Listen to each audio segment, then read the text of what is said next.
When's the last time you saw a fight scene like that on Arrow? Or how about when's the last time you saw character development in a scene like this? And is you losing your job, Shit. doing drugs, being a drunk, is that my fault? Damn, Is that bro. your family's fault? Or are you gonna blame Tommy for dying? Screw you, Oliver. What? I have stood by you through everything. Shit. DUI, losing your job. Laura, I was concerned about your well-being when you were trying to get my mother the death penalty. Yeah, and you've Oh been my. a real stand-up kind of guy. Laura, do you think you're the only one that is having a hard time? Gee. Do you think you're the only one with family issues? You have no idea Oh my what God. is going on with my family right now. Christ, dude. When's the last time on Arrow a villain was so good you're like, damn, honestly, how is Oliver going to beat this guy? Arrow, after 7 long seasons and one last 10 episode season 8 for Oliver to probably die in the crossovers or something, it finally got canceled. I got to admit something. I stopped watching Arrow precisely after season 6, episode 5. And then the cancellation news hit, obviously a couple years later, and then I was still kind of upset. That episode, season 6, episode 5, Slade fucking Wilson came back as a season regular, apparently, or something along those lines, and somehow they turned Deathstroke into such a boring-ass character. That right there actually kind of sums up what went wrong with Arrow. There became no risks involved, no stakes, no more meaningful conflict in the show anymore. Just as an example, Slade Wilson from season 6 was way too willing to cooperate with the team. They should have been at each other's throats. It should have been disgusting to both parties to have to work with one another to accomplish a similar goal. This video essay is painting with a broad stroke if I've ever done it before, especially as far as the downfall of Arrow is concerned. I realize I should probably watch the rest of season 6 and season 7 before I make this video essay, but I honestly don't care enough to do so. I have my sources that confirm that the show pretty much died on Leanne Yu with those bombs or with the bullet in Adrian Chase's skull. Adrian, what are you doing? No, put the, oh my God, put the gun down. No. Oh my, dude, it was literally our best villain since Deathstroke. Oh, that's, okay. Yup, he won, dude, he won. That's a lot of bombs. There goes all of our viewers there. Okay, William, you're just gonna put your head, yeah, just don't watch this, don't look at it, man. There goes the show. Yep, that's the end of that, folks. Hope you liked it. Thanks. See you in the Flash. Since then, I haven't been able to feel what I felt at all. Season 6 just picks up. It just picks up right where, right back in Star City.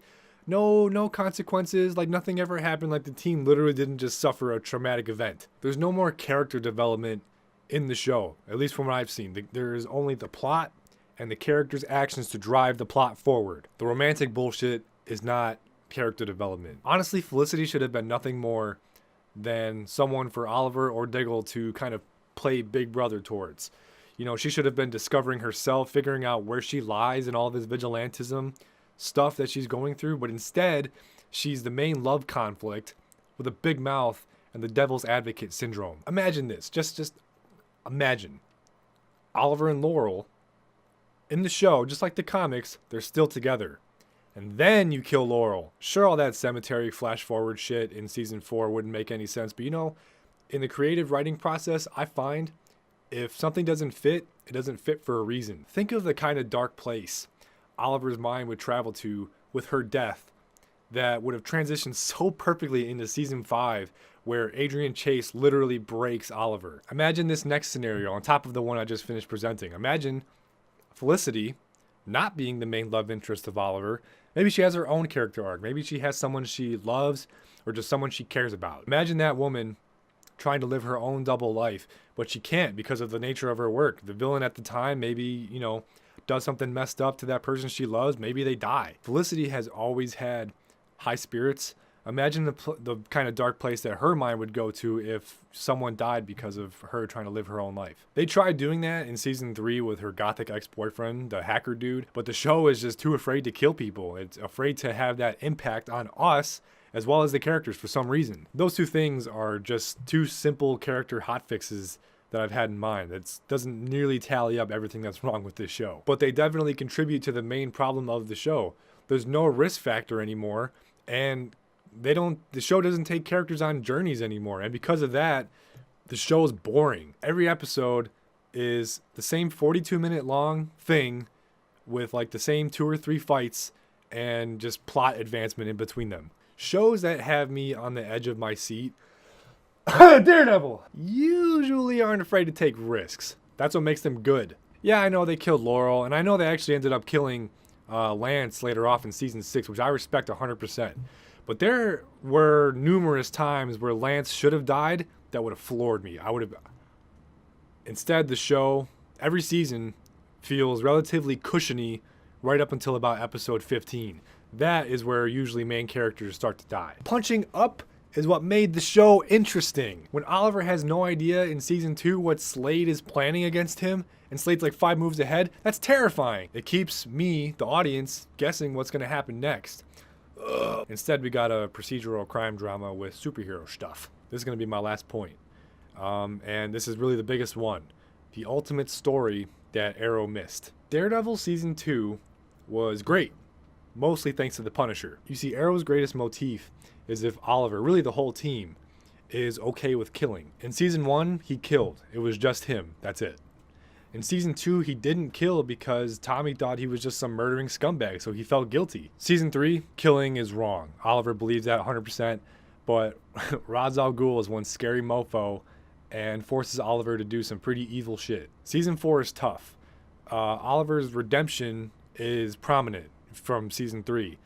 And for killing Damien Dark, for killing Laurel at the end of season 4, killing is now a very large shade of gray for Oliver. Which brings me to season 5. Adrian Chase breaks Oliver Queen. Oliver Queen admits straight up he liked killing people. You don't kill because you have to, so why? This dude is crazy. Look at it. Because I wanted to. Oh, wow. What? I wanted to. Okay. I wanted to! Wow. And I liked it!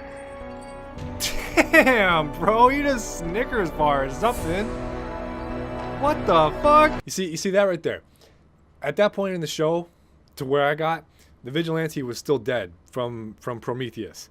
But making the Vigilante the Punisher to Green Arrow's Daredevil would have been the right move. Never before in the show has killing been so morally questionable. When Chase hospitalized Oliver's sister, everyone is just broken from the explosion on Lian Yu, and crime just keeps taking its shit all over Star City. You see, at that point in the show, the Vigilante coming back to kill people should have honestly tempted Oliver into killing people again because it gets results. But in order for that arc to work, the Vigilante needs to be fleshed out to see if his killing spree is justified, and also fix the acting of the voice. Hey! Keep your guns down. So then you can just shoot me? We're on the same side. If the audience connects with the Vigilante like they do with the Punisher, then Oliver's killing conflict would make for some damn good TV. You know, watching him, maybe he kills somebody and it's not somebody he should have killed. Maybe he failed to kill somebody and he paid the price for that. And this isn't just Oliver either. The rest of the supporting characters, all the other characters on Team Arrow, whatever, they need to be pushed to the edge to understand that killing sometimes is the only way. There's just sometimes no other way. This is gonna sound really uncanny, but I actually created a character of my own that matches the stuff exactly what I just said, you know, the killing conflict. In my head, the Vigilante was still dead from season 5. But as I'm writing this, I'm actually finding out that the Vigilante comes back in season 6. And on top of that, he's actually pretty damn close to the character that I created. They both kill, no remorse. They both have a healing factor, I swear to God, because I saw Deadpool at the time, so I was like, yeah. And they both are antagonistic towards Team Arrow, at least for a certain amount of time. Antagonistic until the team sees that the Vigilante, or my 100% made up in my own head character, maybe they aren't so crazy because the people that they kill need to die. They don't deserve the law's mercy, and at some point the team will have to kind of stoop down to that level. I even actually, swear to God, wrote a 13-episode miniseries for this character that established him as the good guy, you know, and fleshes him out and everything. That all takes place right before season 6 of Arrow, you know, when Oliver's mind and just season 6 of Arrow would come up. You know, every character in that show is already broken. They're struggling to pick the pieces back up from where they left off in season 5. My character would come in, be the main antagonist, kill people, kill lots of people, kill bad people, at least until the team realizes that he's killing people involved in a giant fucked up conspiracy. But that's all, that's all history now. My point to all of this is that Arrow doesn't have any meaningful conflict anymore. The characters just fight crime dispassionately. They have no stake in the matter anymore. They fight because the plot compels them to. Feelings and reasons may have developed, in the fight, but not enough to make me care. With all that being said, that's why I'm actually kind of glad, but also heartbroken to see Arrow go. It's a show that I used to love because of its compelling storytelling and its characters, but I don't love it anymore because the best stories left to be told are in my own head via a fictional character I made up based off of The Punisher, John Wick, and Deadpool. Arrow had a great run. Don't misunderstand my rant as just strictly hating on it. But I feel so passionately about this show because this show is the pioneer for superhero TV shows nowadays. This is the one that started it off, really. Don't tell me Smallville, stop. So that's why seeing this show turn into just a romantic show, a TV about love and stuff like that, a show about love and stuff. Dude, I honestly think that has something to do with why Stephen Amell kind of gave the okay, like his permission, his blessing to cancel the show.